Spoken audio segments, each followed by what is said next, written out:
بسم الله الرحمن الرحيم.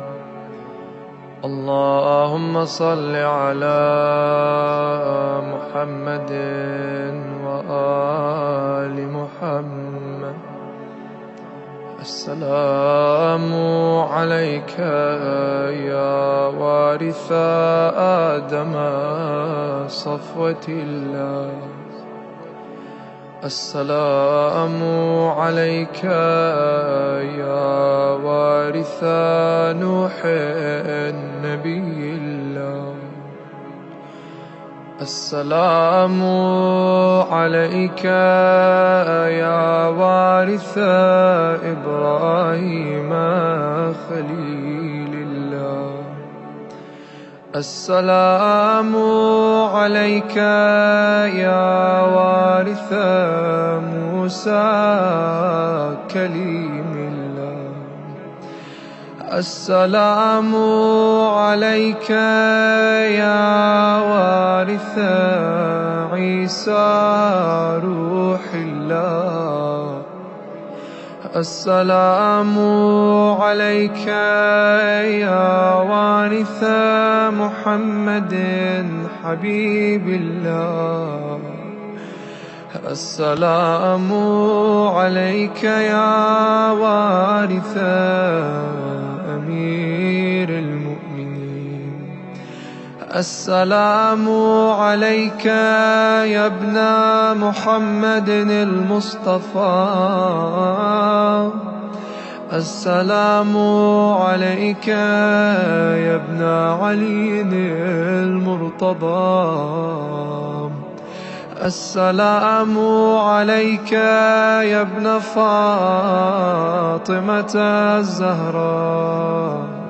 السلام عليك يا ابن خديجة الكبرى. السلام عليك يا ثار الله وابن ثاره والوتر الموتور.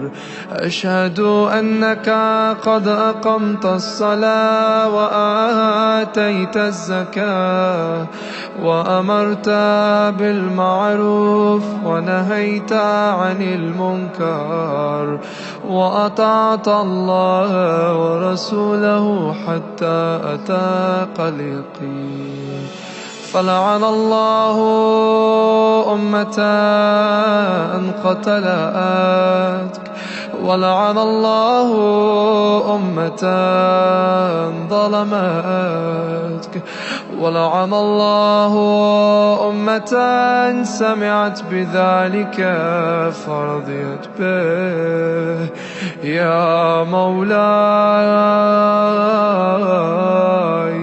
يا أبا عبد الله، أشهد أنك كنت نورا في الأصلاب الشامخة والأرحام المطهرة.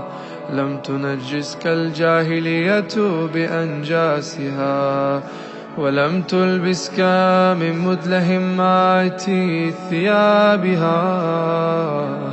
وأشهد أنك من دعائم الدين وأركان المؤمنين. وأشهد أنك الإمام البر التقي الرضي الزكي الهادي المهدي. وأشهد أن الأئمة من ولدك كلمة التقوى وأعلام الهدى والعروة الوثقى والحجة على أهل الدنيا. وأشهد الله وملائكته وأنبياءه ورسله أني بكم مؤمن وبي بكم موقن بشرائع ديني وخواتيم عملي، وقلبي لقلبكم سلم، وأمري لأمركم متبع. صلوات الله عليكم وعلى أرواحكم وعلى أجسادكم وعلى أجسامكم وعلى شاهدكم وعلى غائبكم وعلى ظاهركم وعلى باطنكم. بأبي أنت وأمي يا ابن رسول الله، بأبي أنت وأمي يا أبا عبد الله. لقد عظمت الرزية وجلت المصيبة بك علينا وعلى جميع أهل السماوات والأرض، فلعن الله أمة أسرجت وألجمت وتهيأت لقتالك يا مولاي يا أبا عبد الله. قصدت حرمك وأتيت إلى مشهدك، أسأل الله بالشأن الذي لك عنده وبالمحل الذي لك لديه أن يصلي على محمد وآل محمد، وأن يجعلني معكم